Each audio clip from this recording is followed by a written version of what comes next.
하길교회 백영기 위임 목사님의 깊이 있는 말씀 훈련 강의, 그 핵심만 쏙쏙 뽑아 전해드리는 브리핑, 지금 바로 시작할게요. 안녕하세요. 오늘 함께 살펴볼 자료 정말 흥미롭게 준비를 마쳤습니다. 마가복음 7장에 나오는 이야기인데요. 귀먹고 말 못하는 사람을 고치신 예수님 이야기. 아마 많은 분들이 에바다라는 단어 하나로 기억하는 바로 그 사건이죠. 그런데 이 해설 자료는요, 이 짧은 이야기를 뭐랄까 완전히 새로운 차원으로 확장시키더라고요. 이게 그냥 단순한 기적 이야기가 아니라는 겁니다. 예수님이 왜 굳이 그 길로 돌아가셨을까? 그 지리적인 동선에 숨겨진 의도부터 시작해서요. 또 사람을 고치는 방식이 왜 그렇게 독특했는지, 그리고 그 모든 것이 오늘날 우리의 기도와 신앙에 어떤 메시지를 던지는지 아주 촘촘하게 연결하고 있습니다. 맞습니다. 이 사건의 무대가 왜 굳이 유대 땅이 아니라 이방내 땅이었는가? 이게 모든 해석의 출발점이 되거든요. 그리고 귀가 열리고 혀가 풀린다는 이 현상이요. 이게 단순히 신체적인 회복을 넘어서서 한 영혼의 구원 과정 전체를 보여주는 아주 놀라운 상징이라는 점. 여기에 초점을 맞춰서 이야기해보면 아주 흥미로울 겁니다. 네, 이 사건의 배경이 이방 지역이라는 게 정말 신선하게 다가왔어요. 보통은 예수님의 주무대하면 유대 땅이라고 생각하기 쉬운데 말이죠. 말씀하신 것처럼 이 해설 자료는 예수님의 그 동선, 그러니까 이 지리적인 부분부터 파고들기 시작하죠. 네, 바로 그 지점입니다. 본문을 보면 예수님께서 두로와 시돈을 거쳐서 데가볼리 지방을 통과해 갈릴리 호수로 가셨다. 이렇게 기록되어 있어요. 언뜻 보면 그냥 지명을 나열한 것 같지만 사실 지도를 펴놓고 보면 이 동선이 굉장히 부자연스럽습니다. 아, 더 빠른 길이 있었다는 거군요. 훨씬 더 빠른 길이 있었죠. 일부러 먼 길을 돌아가신 겁니다.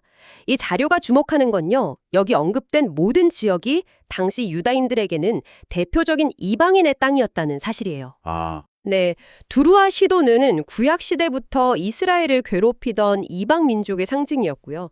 또 데가볼리라는 말 자체가 10개의 도시라는 뜻의 헬라어인데 이방 문화의 중심지였죠. 그렇군요. 즉 예수님은 의도적으로 유대인들의 땅을 피해서 이방인들이 사는 지역만 골라서 이렇게 우회하는 동선을 그리신 겁니다. 와, 그게 당시 유대인들에게는 굉장히 충격적인 동선이었겠네요.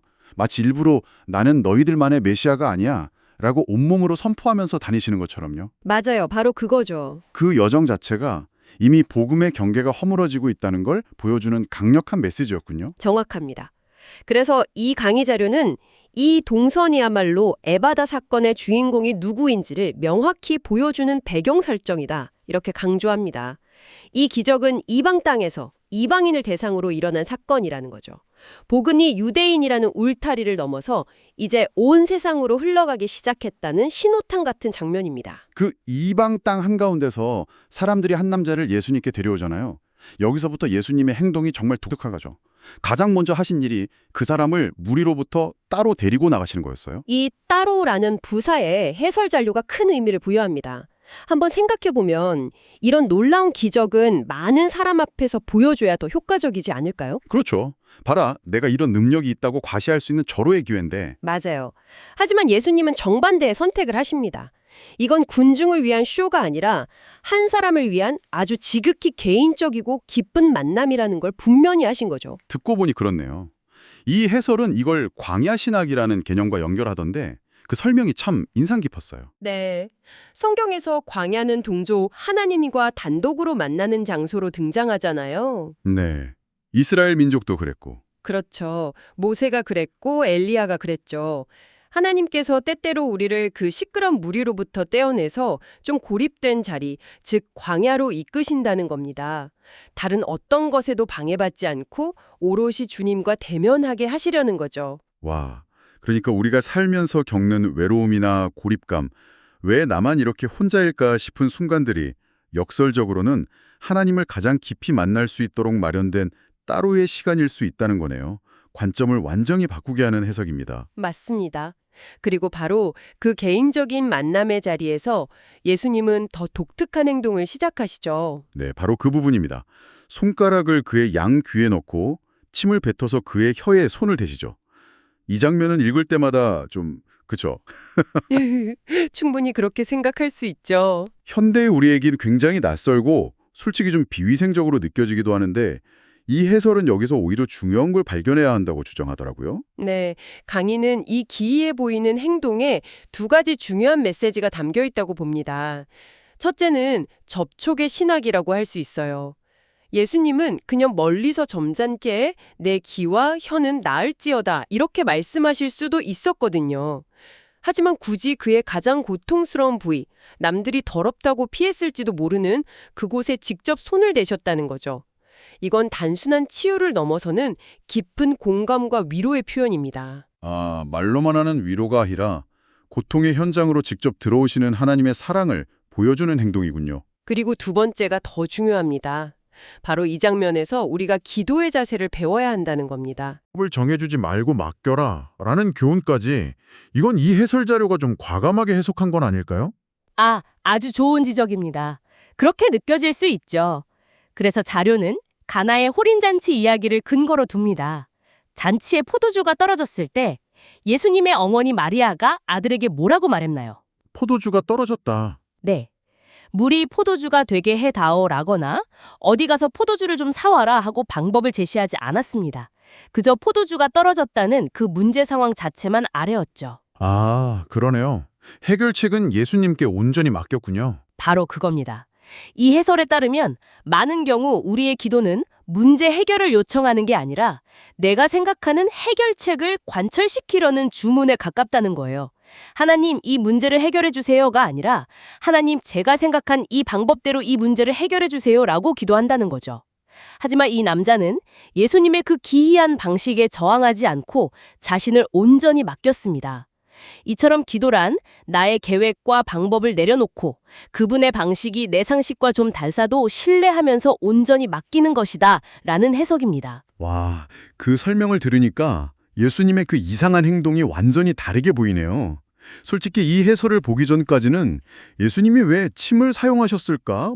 당시 어떤 민간요법 같은 건가? 하고 막연하게 생각했거든요. 그런데 이걸 기도의 맡김과 연결하니까 관점 자체가 완전히 새로워집니다. 예수님의 방식은 신뢰하되 내 방법은 내려놓는 기도. 그게 바로 이 독특한 접촉이 주는 교훈이라는 거군요. 네, 바로 그 신뢰와 맡김의 과정 끝에 드디어 우리가 아는 그 단어가 등장합니다. 자, 그렇게 개인적인 만남과 접촉이 있은 후에 예수님께서 하늘을 우러러 탄식하시며 말씀하십니다. 에바다, 열리라는 뜻의 아람어죠. 그리고 이 해설 자료는 이 한마디를 로마서 10장과 연결해서 이 사건의 영적인 의미를 그야말로 폭발시킵니다. 이 부분이 이 해설의 하이라이트라고 할 수 있습니다. 이 사건을 단순한 치유 기적이 아니라 구원의 원리를 보여주는 하나의 알레고리, 그러니까 영적인 비유로 읽어내는 거죠. 로마서 10장 17절이 믿음은 들음에서 난다고 말하잖아요. 네네. 자, 그렇다면 귀가 열린다는 것은 무엇을 의미할까요? 아, 단순히 물리적인 소리를 듣게 되는 게 아니라 하나님의 말씀, 즉 복음을 듣고 깨달을 수 있는 영적인 귀가 열리는 것을 의미하는 거군요. 바로 그겁니다. 아무리 성경을 읽고 설교를 들어도 그 말씀이 내 삶과 아무 상관없는 지식으로만 맴돈다면 그건 어쩌면 영적으로 귀가 막힌 상태일 수 있다는 거죠.